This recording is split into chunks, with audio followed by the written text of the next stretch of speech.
Hello everyone, today we are gonna be playing Heizou, or to be more precise, we are gonna be watching replays, so I'll see you in the first one as not to spoil the result.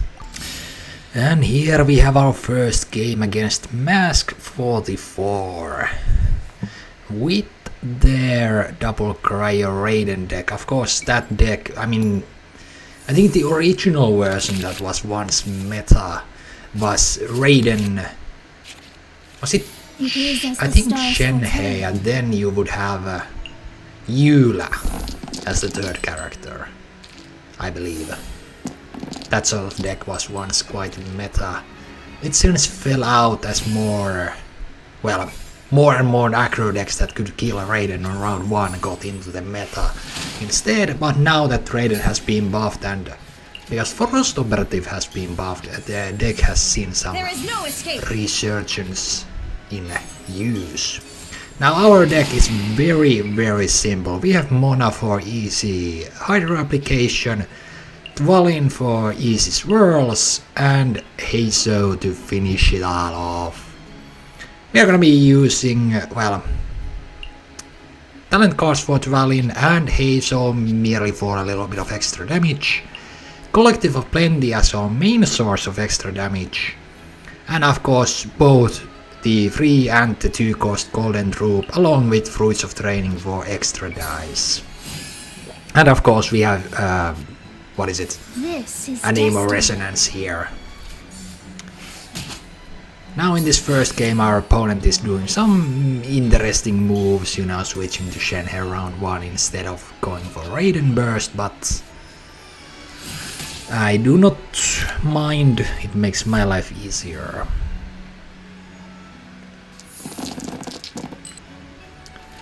Now the one problem with this deck is of course the dice.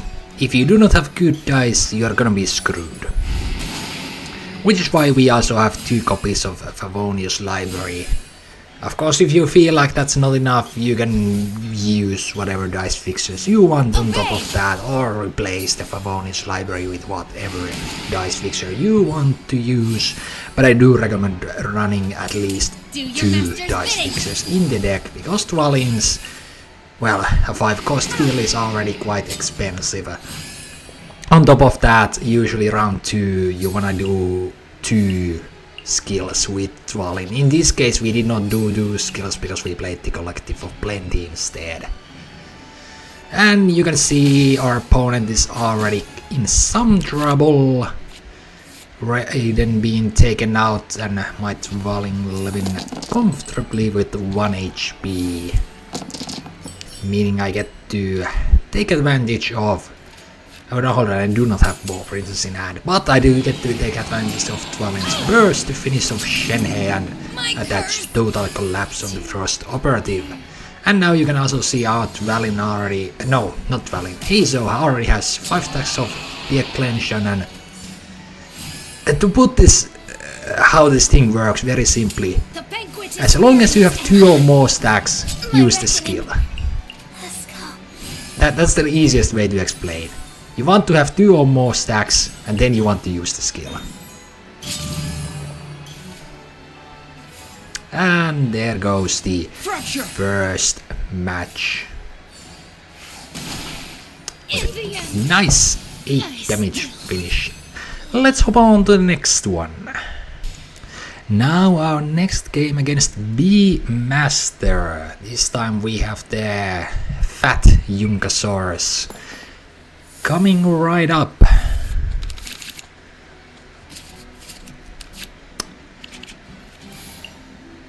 Yunkasaurus is one of those. I'd say it's the new gimmick card. Like we had the Grab, we had the Whale, and now we have Yunkasaurus. They all have their own, like their gimmick cards.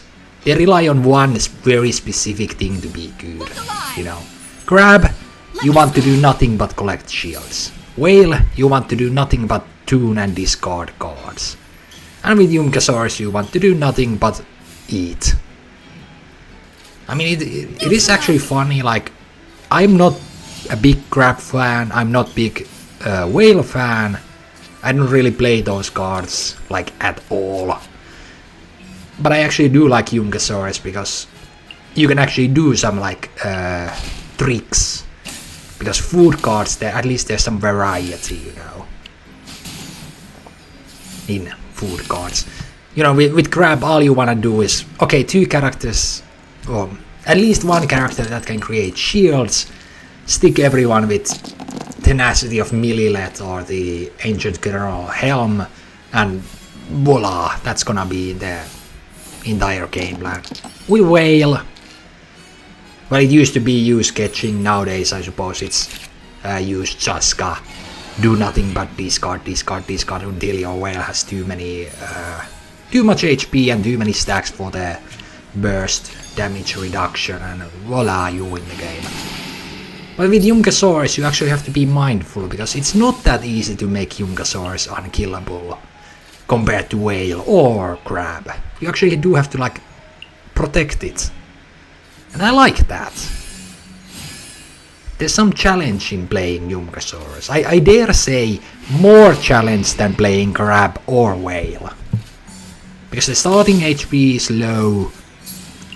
It's 1 out of 3 that you actually get more max HP for the Yungasaurus. And of course, you want max HP over the damage reduction buff that Yungasaurus can get. Because max HP can be regained, the damage reduction is only damage reduction. Meaning that stuff like Wolf's Greystone buff will still be active even if you have that damage reduction on the Yungasaurus. So you know, there's enough variety, enough difficulty in playing Yungasaurus that I actually somewhat like it. As for what kind of decks, well, what our opponent is using is probably the best, at least right now.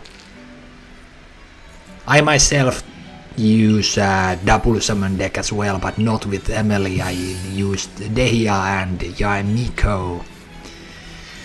But that deck, it kind of relied on summon damage. Compared to what our opponent using, this one you actually rely on the Yungasaurus' own damage.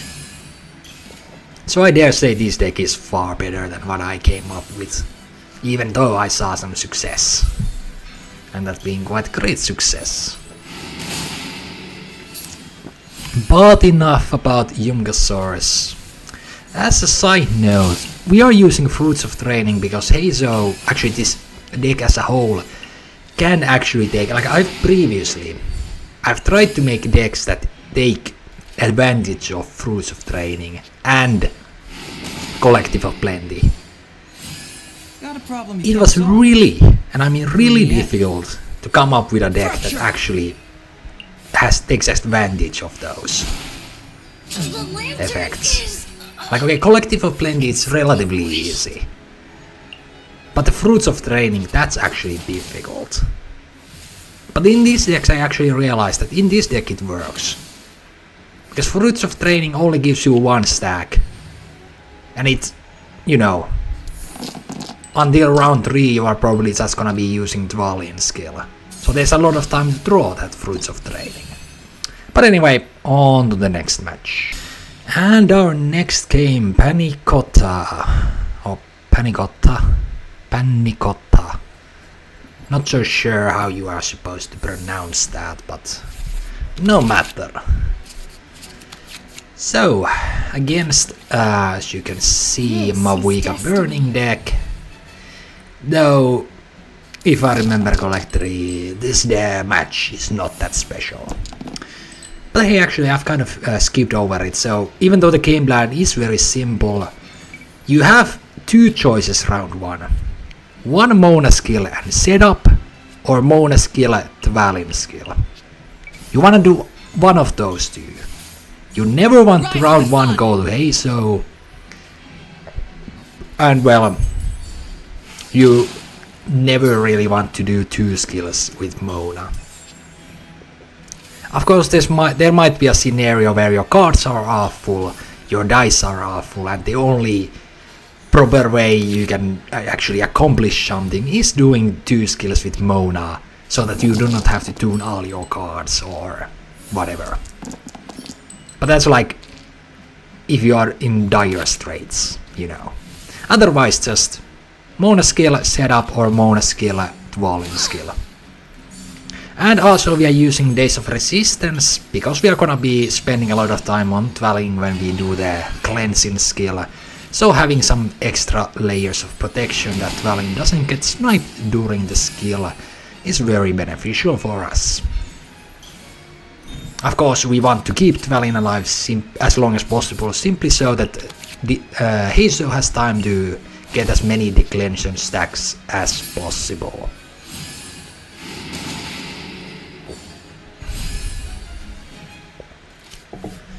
And well, in this game our opponent has some interesting ways of playing, you know, starting with Mamuiko without Kinyu skill. I got him cornered. Like if you haven't played this deck and you want to play what our opponent is playing, it's Kinyu skill, then Mamuiko skill. That's how you play it. You want to Kinyu skill, Mamuiko skill, 3-cost pike, use the 3-cost pike's technique. Back to Kinyu and voila. That's the game plan with that deck. Alternatively, Mamuiko skill, go to I'll hate them skill, I'll hate them normal attack a couple of times, and you accomplish the same thing. But what you don't want to do is Mamuiko skill, technique, then go to Kinyu or I'll hate them, because as you can see our opponent is in great trouble here.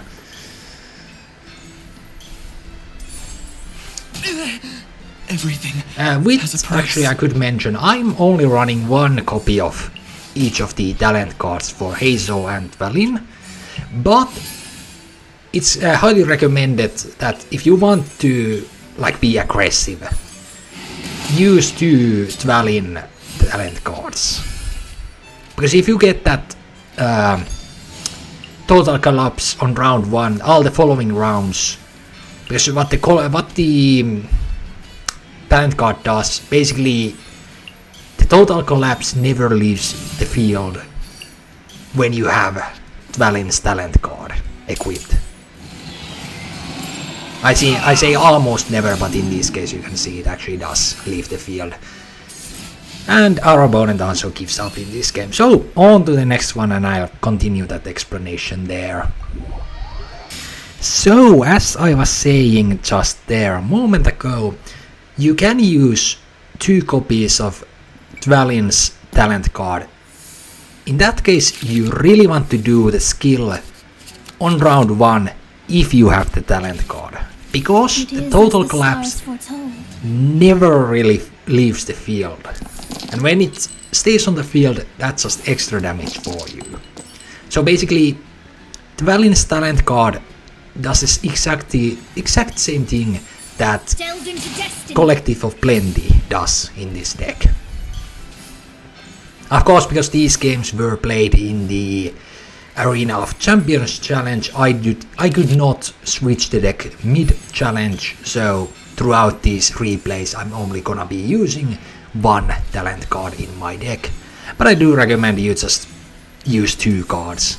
2 talent cards, 2 Collective of Plenties.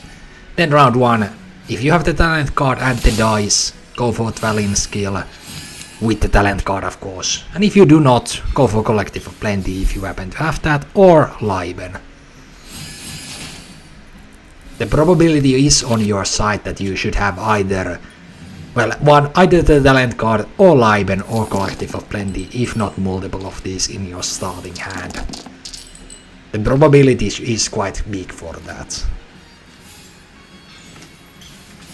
Also in this match we get to see Lan Yan used in, well, I think it was in my latest Arlecchino video I mentioned that using Lan Yan, high respect for everyone who does not use her with grab, because I mean, come on, like I mentioned there, using Lan Yan with grab is like the brain dead solution of how should I use the new card.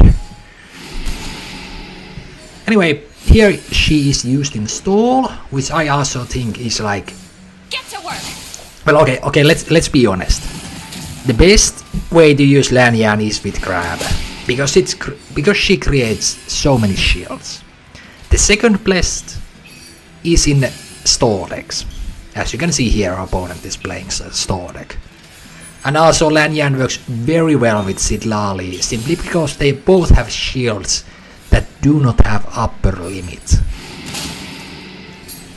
And that actually, I mentioned when Sidlali was released, why does Sidlali have a unique shield icon when everyone else uses the standard, yellow icon? And I think we now know the reason for that. The reason is that the shield has no stack limit. And they have, both Lanyan and Sidlali have unique shield icons because their shield has no stack limit. Perhaps we are going to see a stack, a new shield icon for Crab in the future, who knows. Because it does seem they are like doing a new standard. That if the shield no stack limit, then it gets a unique shield icon. They have, hold on there. Overshield yellow wisp. Not yellow. Swallow wisp. Hard time pronouncing that. But anyway, a unique icon, most likely because it's to show that it has no stack limits. In this match also, the Collective of Plenty, you get to see why it is so important, because this thing right here, each of our attacks does +1 damage. Of course, right now it's looking quite bad for us. I mean, imagine if we had an Emo Resonance here, we could snipe Lanyan, but we do not. Also, you can see I played Strategize there. I could have, because as you can see I have Paw Princess active, I have Heart of Kavrina, Golden Rope with 2 stacks and Fruits of Training in effect, meaning that my skill here is actually free. I could have played Heart of Kavrina, yes, it's Heart of Kavrina, right? Heart of Kavrina onto Mona, played the Sing Your Heart Out to Fish for an Emo Resonance, but in that case I would have also needed an extra Anemo die.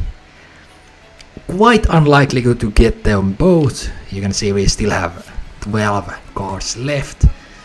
I mean, Anemo Resonance, getting one copy of that, quite likely, but that along with extra die, rather unlikely. So unfortunately, Lanyan lives here.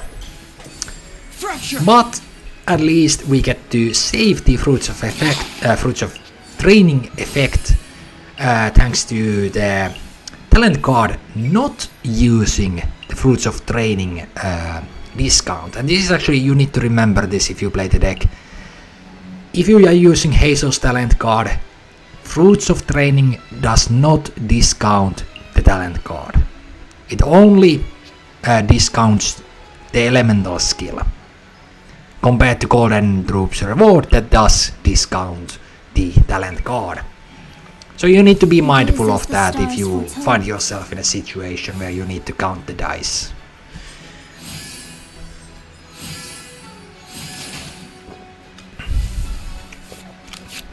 Here of course, well, the opponent's team is low, but they are starting first, so as any star deck would, they are of course going to heal all of their characters.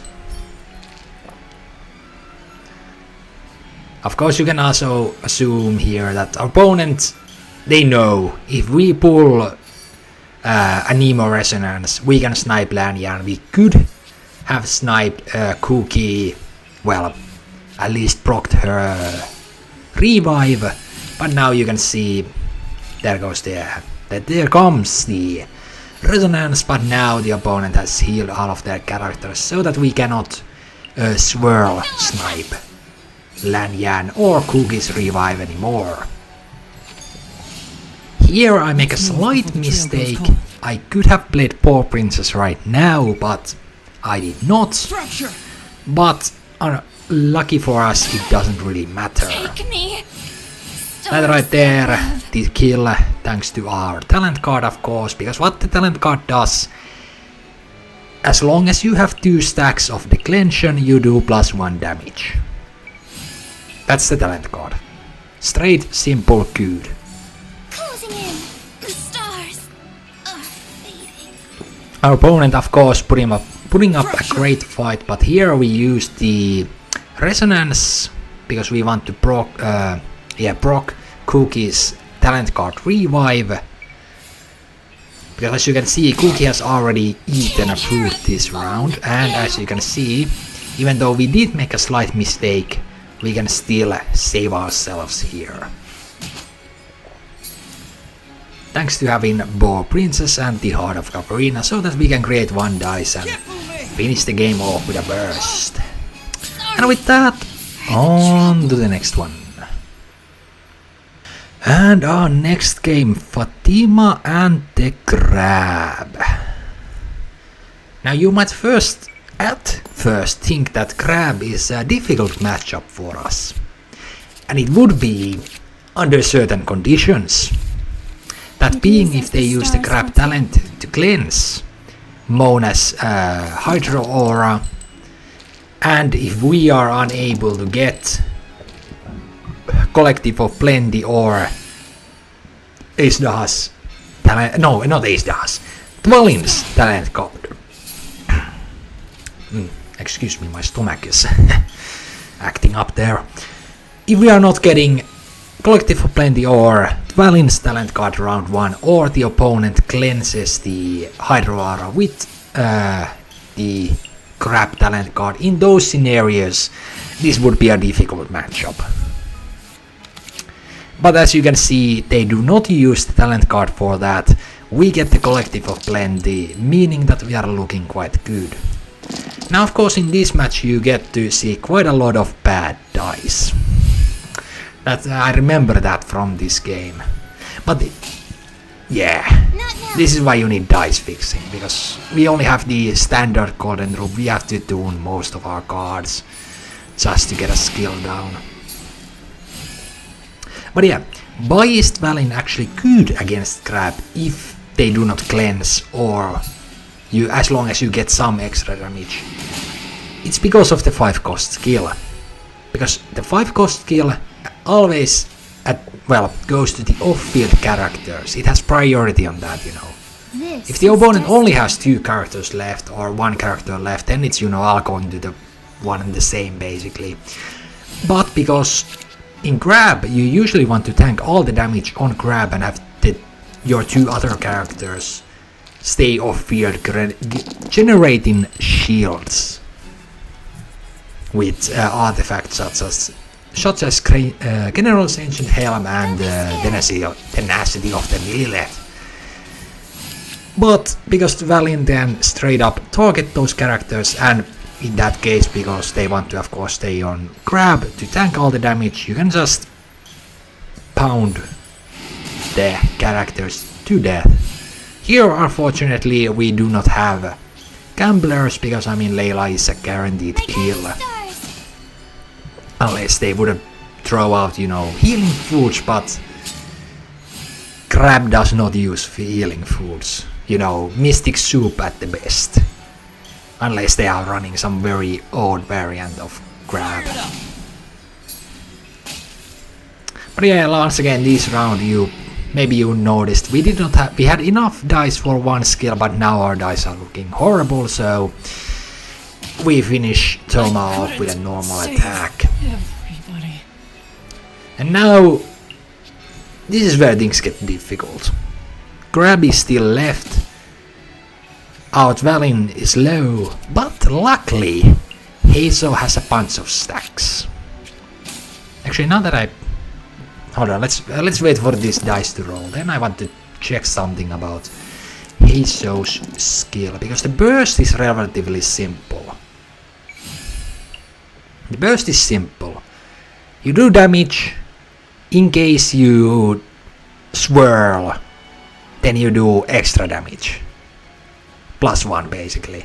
That's the Heizou burst. But the declension, what does it? If it has 2 stacks, consume 2 stacks, yeah. Fast action.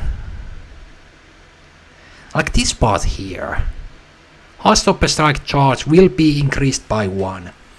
As far as I know, the can stack no limit is it deceives you when it's placed like here.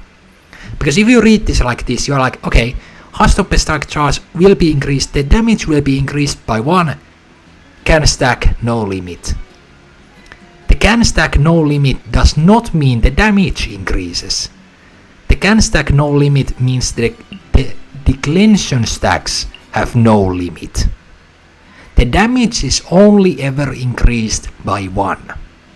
Unless you have the talent card, in which case it is increased by 2. So, when you are using Heizou, as long as you have 2 or more stacks, your skill does 5 damage. Because this is also, you need to, when using Heizou, it doesn't, because this is a replay, you cannot see it. Let's let it play here. But when you are using, like usually when you click a skill, it shows what happens to the opponent side of the field if you use that skill. Like how much damage you do, whether it kills or not. But because Heizou skill is a prepare skill, even if it has the 2 stacks and gets the fast action version of the skill, it does not show you what happens.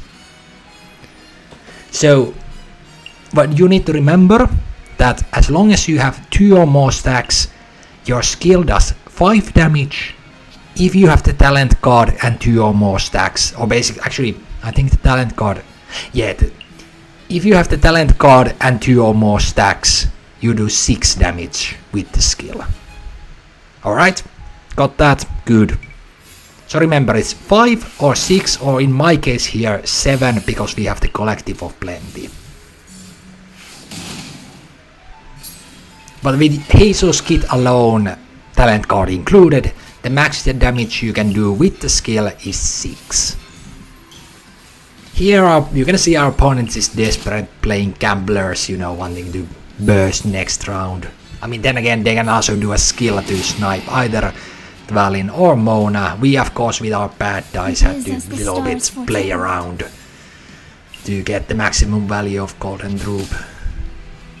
But it is what it is. But you can see here, we got the total collapse on the grab. We have Heizou with still 4 stacks, that's 2 fast attacks. 2 fast attacks with increased damage. And of course the collective of plenty is buffing all of our characters here. And, well, you can see the crab starts to get taken out because there are no longer any shields. And opponent burst for a handshake, and we do the same. And with that we jump on to the last replay. And here we go with the last game with, well, against a Pep, Josefina here. Actually that's a Pep deck I played, well, the same characters that I played in my Pep deck last patch. This is destiny. I mean, if you have not seen that video, my assessment was simply that. Jaska works with a Pep, but I do think with conductors, the discard weapons and the Quokosaurus technique card, along with cards that like what is the concentrated beast energy block card, they are better than Jaska, in my opinion. Like if what our opponent is using, that deck gets extra damage. If you want to get extra damage with a Pep, then Jaska is a good choice. But if you want a Pep to shine, don't use Jaska. That is my opinion on the matter. It's not bad, but you need to know this. Feel the You can see our opponent going for some annoyance cards here with the Mausoleum and the Mirror Bead. But if you happen to know anything about this game, you should not play those two cards together, as you are going to see very soon you are going to see why you should not play these two cards together. But there you can see the weapon. This was what I was talking about. Like, if you have this combination on Xingyan, you don't really need Chaska for the discards. Because Chaska is good with a pep thanks to her discards. But if she is not discarding the bullets, all they do in that deck is extra damage. Nothing else. There goes the Mausoleum. But thanks to Liben, it should not be too big of a problem. As we anyway are going to be drawing some extra cards, so getting a couple Forbidden Knowledge is not that bad. But here you can see where, as soon as our opponent acts, why you should not have Mausoleum and Mirror Bead at the same time. You can see we have the strictly prohibited, but we can simply spend it with one of the Forbidden Knowledge. And voila, our hand is empty of those. So, keep in mind, do not play Mirror Bead with the Mausoleum. You are not gonna be your opponent will have far easier time getting rid of both of the negative effects. Here though you can see our opponent was ridiculously lucky. 4 pep summons without the talent card. There are 5 in total in their deck, that also their deck contains Chaska's bullets. Like, they still have 25 cards left. They top decked all of these. That's ridiculously lucky. Like, I used to be a big Apep fan. I only really top decked like all the summons without talent card maybe once. Maybe. Because honestly I do not remember anymore. But like, this is seriously lucky for our opponent.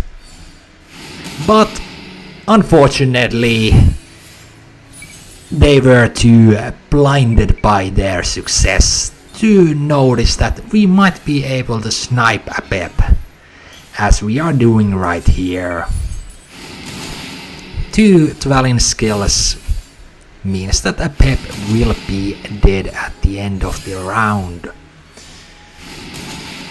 And we'll end the round by playing the arcane card so that Mona stays alive even though there are a bunch of summons on the field. Dwelling, of course, having only 2 HP, there's really no point trying to save it anymore.